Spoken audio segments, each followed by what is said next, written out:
မြန်မာစတားပြိုင်ပွဲမှာအားလုံးကိုကြော်တက်ပြီးတော့ဝင်းနာစုကိုရရှိသွားခဲ့တဲ့ကျုပ်အားလုံးပဲမင်္ဂလာပါဒီဆက်လေးဘေဒီနျူပေကနေပြန်လည်ကကြိုဆိုလိုက်ပါရီပွဲပေါင်းများစွာနဲ့ဂရက်တွေဖြစ်ခဲ့တဲ့မြန်မာစတားချင်းစုပြိုင်ပွဲကြီးကတော့မေလ9ရက်နေ့ပြီးဆုံးသွားခဲ့ပါပြီမြန်မာနိုင်ငံကနာမည်ကြီးတချင်းစုပြိုင်ပွဲတွေကတစ်ခုဖြစ်တဲ့မြန်မာစတားပြိုင်ပွဲကလည်းပရိသတ်တွေခိုင်မာရထားတဲ့ပြိုင်ပွဲဝင်တွေရှင်ပြိုင်ကြတာဖြစ်လို့ပြိုင်ဆိုင်မှုပြင်းထန်တဲ့ပွဲဖြစ်ခဲ့ပါရီငလင်ကြောင့်ပြိုင်ပွဲကိုရှက်ထားခဲ့ပေမဲ့လည်းပရိသတ်တွေရဲ့စိတ်ဝင်စားမှုကတော့ရှက်မသွားခဲ့ပါဘူး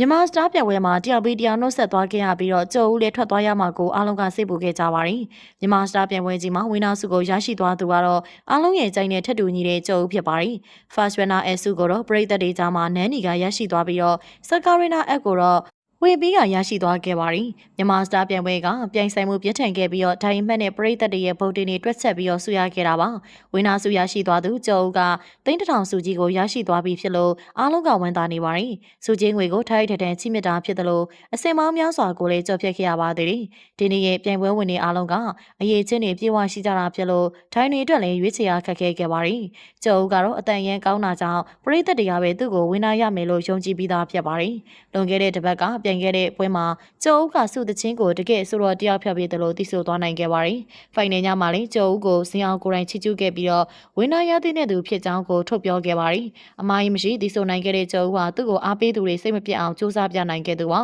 ပရိသတ်တွေကလည်းကျော်ဦးကိုရှမ်းအားပေးကြသလိုဒိုင်တွေကလည်းသဘောကျတာကြောင့်ဒီစုကိုထိုက်တန်ရသွားခဲ့တာပါကျော်ဦးကပြိုင်ပွဲပြီးဆုံးဖို့နီးကပ်လာတာနဲ့မျှအရေးချင်းတွေကပို့ပြီးတော့ပေါ်လွင်လာခဲ့ပါရီ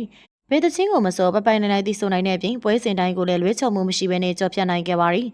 ပရိသတ်အားပေးရတာနဲ့တက်အောင်လို့စွမ်းကုန်စူးစမ်းခဲ့သူလည်းဖြစ်တဲ့ပြင်ပြိုင်ပွဲဝင်ချစ်ချင်းကြားမှာလည်းဆက်ဆံရေးကောင်းမွန်ပါရီဝင်းနာစုကတော့ပရိသတ်တွေရဲ့ညှို့မင်းချက်နဲ့ထပ်တူကြခဲ့တာကြောင့်ပြိုင်ပွဲကပို့ပြီးတော့လှပသွားခဲ့ပါရီကျော်ကခက်ခွေးတွေကြားကနေလာရောက်ရှင်ပြိုင်ရတာဖြစ်ပြီးစူရရှိတဲ့3000ကိုတကယ်ကြိုးရှိတဲ့နေရာမှာသုံးချသွားမှာဖြစ်ပါရီသူ့ကိုချစ်တဲ့ပရိသတ်တွေကလည်းဘုံတွင်အတွက်မစားရမတော့ရငွေတွေကနေစပို့ပေးခဲ့ကြပါရီလွန်ခဲ့တဲ့နှစ်ကမြန်မာစတားပြိုင်ပွဲနဲ့မတူဘဲနဲ့ဒီနှစ်မှာတော့ပြိုင်ပွဲစကလေးကပြဿနာတွေတစ်ခုပြီးတစ်ခုလည်းဖြစ်ပေါ်ခဲ့ပါရီဂီတနယ်ပယ်တွေကမဟုတ်တဲ့စီအောင်ကိုတိုင်းဖြစ်ရွေးချယ်ရာကနေဖက်နဲ့ပြဿနာဖြစ်ခဲ့ပြီးစီအောင်ကိုတိုင်းဖြစ်မှနှုတ်ထွက်ဖို့ပြောခဲ့ကြပါသေးတယ်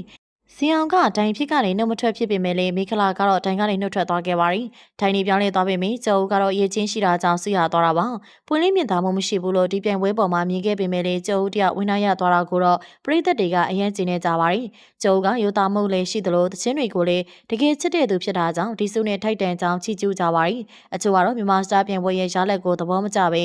ဂျင်းစတားပြည်နမဲပြောင်းလိုက်ဖို့ဝေဖန်ပြောဆိုနေကြပါရီမြန်မာစတားပြပွဲမှာကျော်ကဝင်းနာစုနဲ့တကယ်ထိုက်တန်ရလားဆိုတာကွန်မန့်မှာပြောခဲ့ပေးပါအောင်ရှင်အဆုံးထိကြည့်ရှုအားပေးခဲ့ကြတဲ့အတွက်အားလုံးကိုကျေးဇူးတင်ပါတယ်နောက်နေ့ဒီမှာလေးစိတ်ဝင်စားစရာကောင်းတဲ့ဆယ်လီသီးနဲ့တူပြန်လာခဲ့ပါအောင်ရှင်